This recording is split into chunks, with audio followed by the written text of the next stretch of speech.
안녕하세요. 올해로 이혼한 지 정확히 1년 된 30대 여성입니다.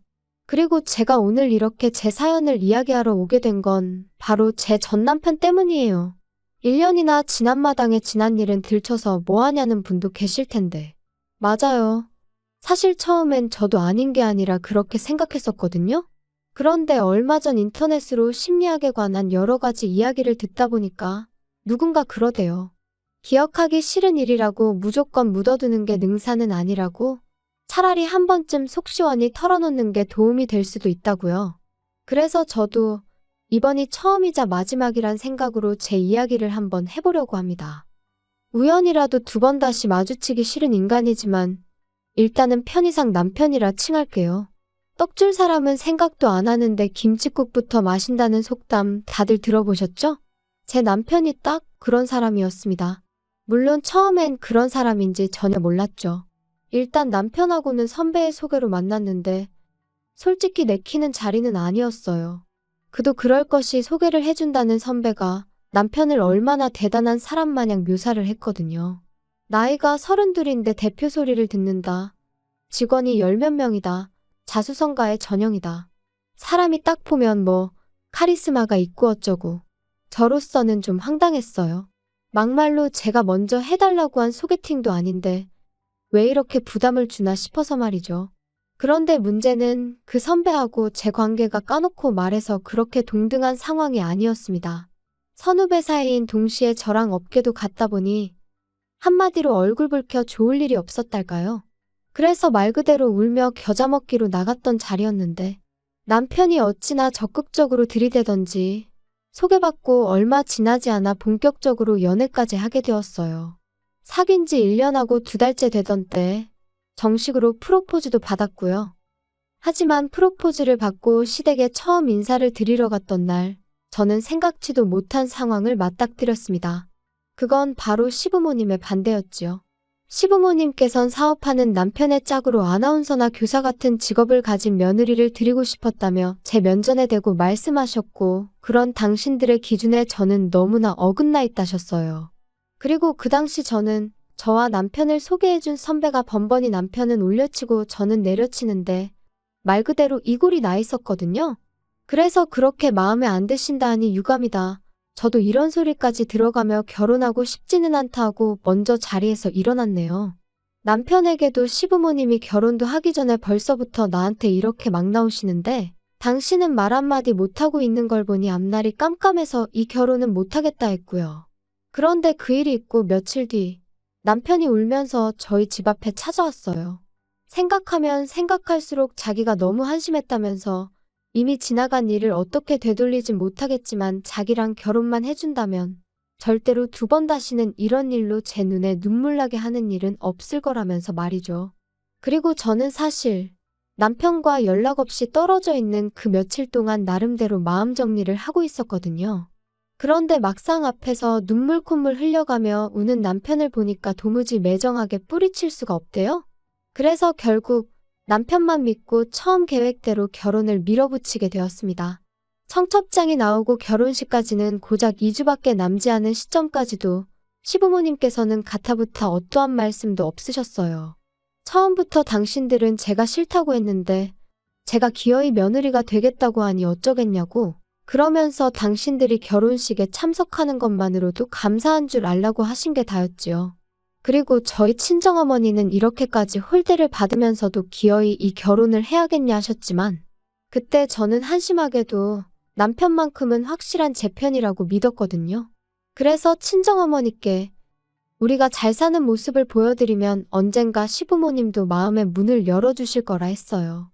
그리고 남편도 친정어머니께 자기 부모님 2분 다 말씀만 저렇게 하시지 원래 마음 따뜻하시고 속정 깊은 분들이라며 자기만 믿어달라, 실망시키지 않겠다 하대요.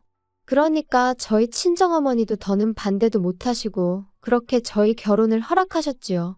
남편은 버는 족족이 모든 돈을 사업에 재투자를 하고 있었다 했고, 그래서 정작 결혼에 쓸 수 있는 돈이 많이 없었어요. 오죽하면 제가 처음에 이 사실을 알았을 때 상황이 이런데 왜 나한테 프로포즈를 한 거냐고 어이가 없어서 따졌다니까요. 그랬더니 남편이 한다는 말이 모든 일은 때가 있는 법이라면서. 아무튼 시댁에서는 괘씸죄라고 한 푼도 안 도와주신다지. 남편은 가진 돈이라곤 2,600만 원밖에 없지. 그래서 결국 제가 직장 생활하면서 모아두었던 8천에 친정어머니에게 1억 2천을 빌려 전세를 구했습니다. 참고로 그런 와중에 시부모님께선 아무리 당신들이 아무것도 안 해준다고 너도 안 하냐 하시길래 무슨 소린가 했는데 예단을 말씀하셨던 거더라고요. 근데 그냥 끝까지 못 알아들은 척 했어요. 솔직히 이땐 좀 아닌 게 아니라 억울한 마음이 있었거든요. 분명히 남편이 매달려서 하게 된 결혼인데 어째서 나는 계속 싫은 소리를 듣고 있는 거며 돈도 내가 몇 배로 쓰게 된 건지. 하지만 결혼식 날짜가 정말 코앞으로 다가왔는데 내가 생각 좀 해봐야겠으니 시간 좀 갖자. 그 시점에 그 소리를 할 수 있는 여자가 몇이나 되겠어요? 저도 별반 다르지 않았습니다. 지금 돌이켜 생각해보면 사람들 입방아에 오르내리는 거 그거 며칠 가지도 않았을 텐데. 한편 결혼하고 한 2년 동안은 정말 정신이 하나도 없었어요. 일단 남편은 사업으로 눈코 뜰 새 없이 바빴고 저 또한 직장에서 승진을 하면서 업무량이 배로 많아졌거든요. 게다가 남편은 매일같이 영업을 이유로 술에 취해 밤늦게 귀가하는 일이 일상이었다 보니 어느샌가 집안일마저 당연하다는 듯이 제 몫이 되어 있었죠. 그뿐인가요? 저를 며느리라고 생각 안 하신다 하실 때는 언제고 언젠가부터 명절인데 아니면 뭐 누구 생일인데 하시며 저에게 며느리 도리를 요구하기 시작하시대요? 그리고 저는 한심하게도 그때는 시부모님의 그런 연락도 그저 반갑기만 했어요. 이제는 나를 인정해 주시려나 보다고 그러니 어떻게든 야무지고 싹싹한 모습을 보여드려야겠다 생각하며 말이에요. 그러다 전세 계약을 연장하고 2달쯤 지났을 때였습니다. 남편이 저에게 할 말이 있다 하더니 이사를 가자고 하더라고요. 뜬금없이 그게 무슨 소리야? 갑자기 이사라니? 갑자기 왜 이사를 가자는 건데? 내가 돈이 좀 필요해. 회사 일에 문제가 생겼어. 문제라니? 돈은 얼마나 필요한 건데? 아니 그리고 잠깐, 지금 전세보증금으로 회사 일을 해결하자는 거야? 안 돼, 그건 안 되지. 우리 엄마 돈이 반도 넘어. 장모님한테는 말 안 하면 되잖아. 엄마한테 거짓말을 하라는 거야? 싫어, 난 못해. 어머님 아버님한테 한번 여쭤봐. 두 분 맨날 어디 은행에 얼마 있고 저기 은행에 얼마 있고 그런 얘기 하시잖아.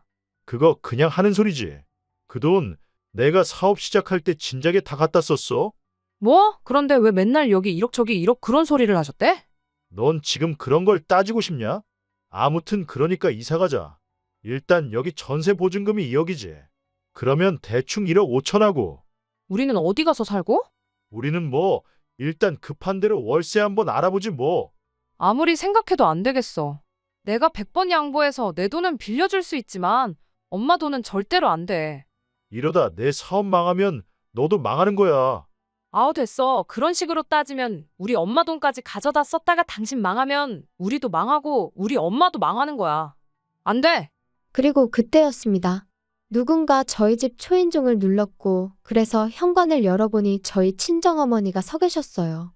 당황한 제가 언제 오셨냐니까 방금 오셨다곤 하셨지만 제가 아무렴 명색이 엄마 딸인데 표정만 봐도 어떤 기분이신지 알 수 있었죠. 그리고 동시에 이때다 싶어서 남편이 저희 어머니를 붙들고 무슨 소리라도 할까봐 걱정이 되더라고요. 그래서 일단 어머니를 모시고 집 밖으로 다시 나갔습니다. 일단 카페라도 가자고 뭐가 됐던 거기서 이야기를 하자면서 말이에요. 혹시 전부 들으신 거예요? 들으셨어도 아무것도 신경 쓰지 마세요.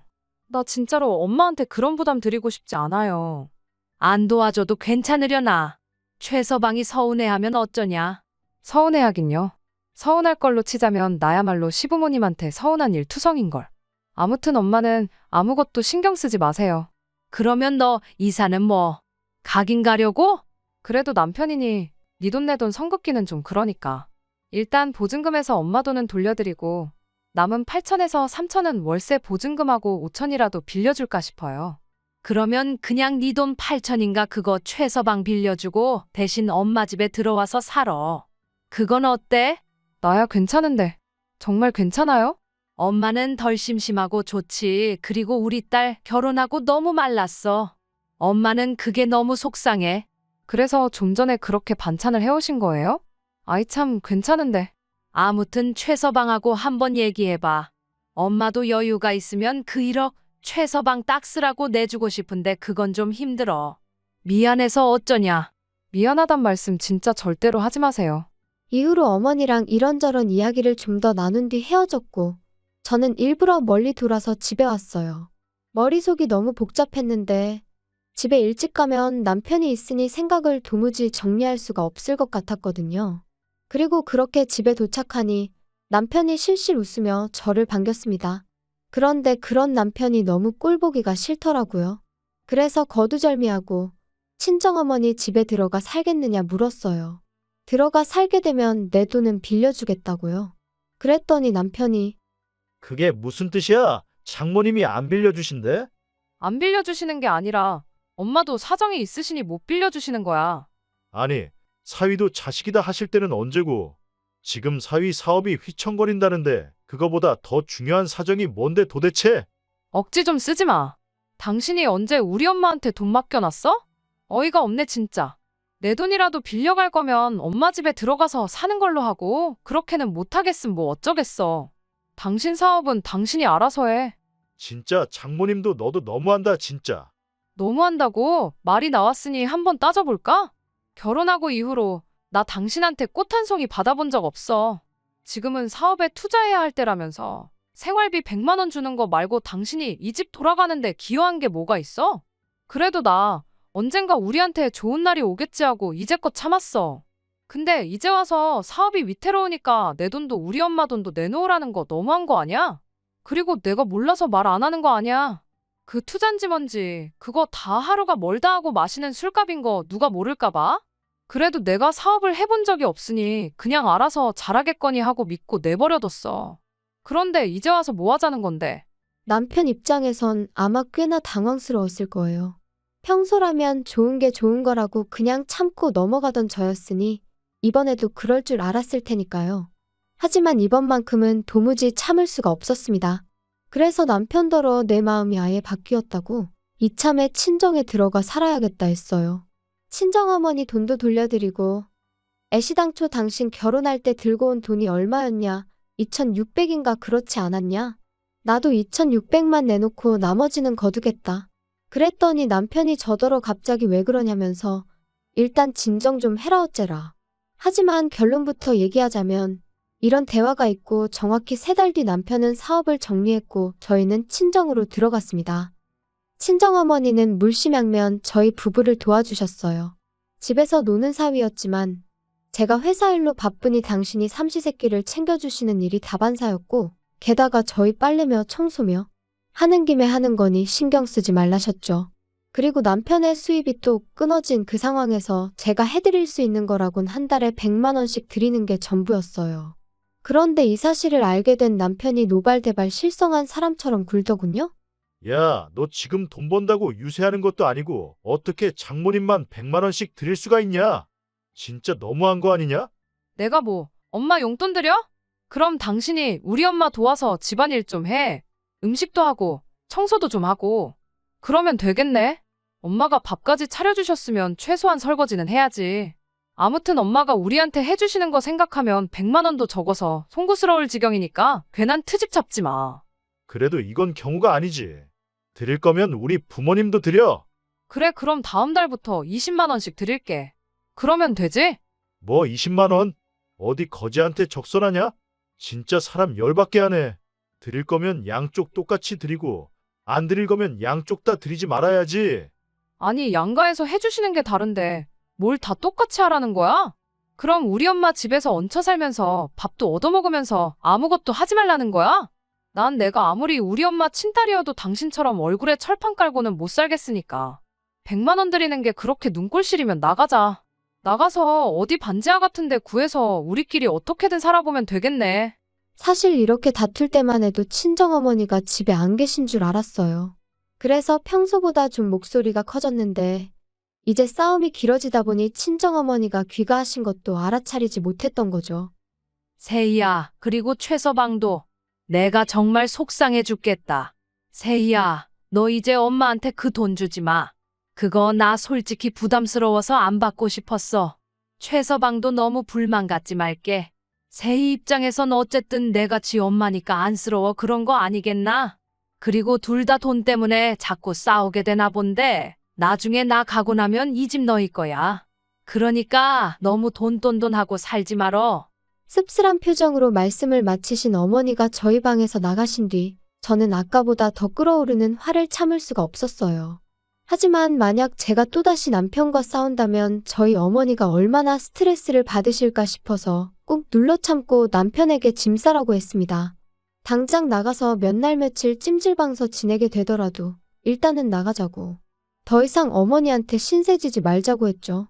그런데 남편은 그새 또 뭘 그렇게까지 하냐면서 일단은 알겠다고 100만 원씩 계속 드리라고 하대요. 그리고 이제 와서 말이지만 저는 제가 세게 나가면 남편이 오히려 꼬리를 내릴 거란 걸 알고 있었어요. 강강약약인 사람이었으니까, 자기가 불편한 건 조금도 못 참는 사람이었으니까, 친정어머니가 제공해주시는 이 편안한 생활을 마다할 인물이 못 되었거든요. 그리고 이후로 남편은 조금씩 달라지는 듯 했어요. 함부로 목소리를 높이는 법도 없었고 저희 어머니한테도 좀 조심하는 기색이 느껴졌지요. 그래서 어느 정도 정신을 차렸나 보다고 다행이라고 생각했는데 하루는 남편이 뜬금없는 이야기를 꺼냈습니다. 자기가 집에 있는 동안 뭐 부동산 공부를 좀 했다면서 재테크가 어쩌고 하더라고요. 무슨 재테크를 말하는 건데? 아니, 우리 부모님 사시는 그 빌라 있지? 그거 재개발할 거라나 봐. 그런데 우리 부모님은 그거 그냥 정리하고 어디 다른 데로 이사 가고 싶으시다네. 그래서 말인데 우리가 부모님 빌라를 사는 게 어때? 뭐 어머님 아버님 사시는 집을 우리가 사자고? 그 35년 된 빌라를? 어우 됐어. 그게 무슨 재테크야. 돈 낭비지. 아니 그리고 무엇보다 돈이 어딨어서 아까부터 재테크 타령이래. 돈이 왜 없어? 이 집 팔면 되지. 이 집 알아보니까 지금 8억 가까이 되더라. 8억이나 많아. 이건 엄마 집인데 이걸 우리가 왜 팔아? 아니, 그때 장모님이 나중에 우리 주신댔잖아. 그건 나중에. 진짜 뭔 말을 못하겠네. 자꾸 무조건 싫다고만 하지 말고 생각을 좀 해봐. 우리 부모님이 당신들 사시는 집을 6억에 내놓으실 거래. 그 35년 된 빌라를 방도 2개밖에 없는 그 빌라를 6억에? 아우 됐어. 말이 좀 되는 소리를 해. 20억까지 갈지도 모른다니까. 아니 도대체 어디서 뭘 듣고 온 거야. 아무튼 쓸데없는 소리 하지 말고 부동산 공부니 뭐니 헛소리도 하지 말고 그냥 제발 일자리나 알아봐. 지금 벌써 몇 달째 놀고 있는지 알지? 나 진짜 당신 이럴 때마다 힘 빠져. 나야말로 진짜 너한테 실망이다. 기껏 재산 늘릴 방법 공부해서 알려주니까 고맙다고 말은 못할 망정. 그리고 장모님이 이 집 우리 주신다고 했는데 그거 좀 일찍 파는 게 왜 안 된다는 거야. 아니 막말로 팔았다 치면 우린 어디 가서 사니? 우리 엄마는? 우리 부모님 집에서 살면 되지. 그러니까 지금 우리 엄마 재산으로 시부모님 빌라 팔아드리자고? 우리 엄마더러 이 멀쩡한 집 두고 그 35년 된 빌라 가서 사시라고 하라고? 당신은 그게 말이 된다고 생각해? 뭐가 어때서 우리 부모님도 사시는데 장모님이 좀 사시면 어디가 덧나냐? 아이고 어이가 없다 진짜. 이제 보니까 재테크는 무슨 우리 엄마 재산 시부모님한테 나눠드리자는 소리로밖에 안 들리네요. 쓸데없는 소리 한 번만 더 해봐 진짜. 나 안 참아 진짜. 하지만 남편은 제 경고에도 불구하고 그때부터 낮이고 밤이고 재테크 타령을 해대느라 정신이 없었습니다. 그리고는 급기야 자기 마음대로 저희 어머니 집을 부동산에 내놓고 왔더라고요. 남편이 볼 일이 있다며 잠시 집을 비웠던 날 부동산에서 집을 보러 왔다고 찾아왔는데 저랑 저희 엄마랑 얼마나 당황했는지. 그래서 설마 싶어 그때부터 집 근처 부동산 총 6곳을 찾아가 보니 세상에 싹 다 내놨더군요. 그것도 금매로요. 저는 끓어오르는 분노를 더는 참을 수가 없었습니다. 남편하고 이야기해봤자 소용도 없겠다 싶었고요. 그래서 정말 마지막 희망을 가지고 아버님께 전화를 드렸어요. 그래도 시부모님은 적어도 뭐가 옳고 그른지는 확실히 아시겠지. 그러니 아들인 남편에게 한마디 따끔하게 해주시겠지 하는 마음으로 말이죠. 하지만 피는 못 속인다더니 그 얘기라면 이미 두영이한테 다 들었다. 걔 입장에선 그렇게 생각할 만하더라. 준다고 했으니 팔아도 된다고 생각을 했던 거겠지. 그리고 내가 말을 안 하려고 했다만 너는 니네 엄마 여기 와서 고생하는 건 싫고 네 시부모 여기서 고생하며 사는 건 상관없냐? 그런 이야기가 아니잖아요 아버님. 아무튼 우리가 더 서운하다. 그리고 니네 엄마한테도 확실히 얘기해. 주기로 했으면 주셔야 되는 거라고. 그리고 너는 이제 니네 엄마 따르기 전에 내 아들 마누라고. 그러면 내 아들 그러니까 네 서방 말을 최우선시해야지. 막말로 서방이 집을 팔아서 죽을 써먹자고 하면 그냥 내하고 믿고 따르면 되는 거야. 통화를 마치고 나니 정신이 멍해지는 기분이었어요. 도대체 제가 뭘 기대했던 건가 싶고 제 스스로가 한심했고 한편으론 말 그대로 얼이 빠진 듯했죠. 하지만 이내 정신이 맑아지면서 이 상황을 어떻게 정리해야 하는지 알겠더군요. 이혼이었습니다. 이대로 있다간 남편이고 시부모님한테고 등골 빨리다 죽겠구나 싶은 게 이제 더는 참으면 안 되겠구나 싶었죠. 이혼을 결심하기까지가 솔직히 쉽진 않았어요. 좋은 추억보단 안 좋은 기억이 많아서 별거 아닐 거라 생각했는데 그래도 미운 정도 정이라더니 한편으론 나까지 이 인간을 안 챙기면 누가 챙겨주겠나 싶고 그런데 그런 제 마음도 모르고 남편은 계속해서 재테크 타령이나 해대고 시부모님은 시부모님대로 저한테 네 남편한테 잘해라 서방이 곧 하늘이다 그런 문자나 보내시고 그래서 감사하게도 덕분에 마음을 굳힐 수 있었습니다. 그리고 저는 2022년 10월 21일 남편에게 집에서 나가달라고 했어요. 이혼하자는 말과 함께 말이죠. 이후의 일은 솔직히 쉽지만은 않았습니다. 처음부터 남편이 협의 이혼은 안 해준다 하여 꽤나 애를 먹었거든요. 하지만 제가 변호사를 구했듯 남편도 어디 가서 상담을 받았던 거겠죠? 이혼 소송을 걸고 얼마 지나지 않아 취하해달라며 협의 이혼을 하겠다고 태도를 바꾸더라고요. 그 이유를 따로 묻지는 않았어요. 그때는 그저 이유가 어찌됐건 하루빨리 이 인간하고 남남이 되고 싶다 그 생각뿐이었으니까요. 남편과 이혼한 후 솔직히 한동안은 주변 그 누구에게도 정확히 어쩌다 제가 이혼을 한 건지 말을 못했습니다. 돌이켜 생각할수록 제가 참 바보같이 살았다는 후회와 스스로의 미련함에 시쳇말로 쪽팔렸거든요. 그런데 지금 이렇게 털어놓고 나니까 그래도 순간순간 제 나름대로 최선을 다했다는 건 변함없는 사실이고 그것만큼은 그 누구도 저를 욕할 수는 없다고 생각해요. 그랬기에 결단을 내릴 수 있었고 남편의 어떤 소식에도 동요하지 않을 수 있게 되었으니까요. 어떻게 마무리를 해야 하나 싶은데 생각보다 훨씬 마음이 후련하고 오랫동안 밀린 숙제를 끝낸 것 같은 게 털어놓기를 잘한 것 같네요. 오늘을 마지막으로 더는 이 일을 들추지 않고 앞만 보고 열심히 살아보겠습니다.